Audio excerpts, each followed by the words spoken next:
Hi guys, the next step that I'm going to add is some font.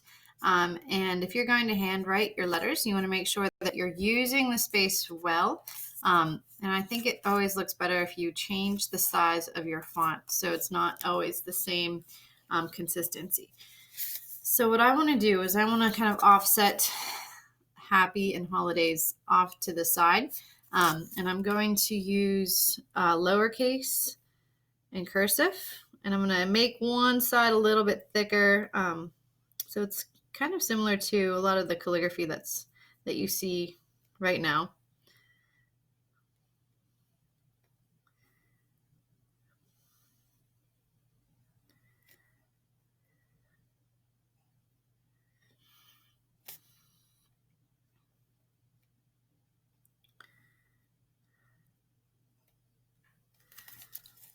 So I've kind of filled in the space over here, and then I'm going to add holidays much larger. And I'm going to use a font that is super tall and skinny.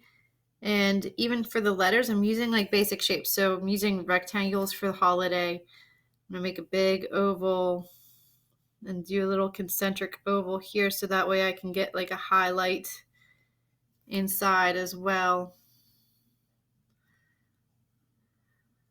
I'm leaving a little bit of the paper white so you can see a little bit of variation between the ink. It just gives it a little bit of dimension. Again, rectangle just for the eye. If you need to like take a pencil line and a ruler and just make a line so that way you know where the top and bottom of your font should go, that's a good aid. Kind of similar to those writing worksheets that you had in elementary school where you would have the solid line in the top and the bottom and the dashed line in the middle.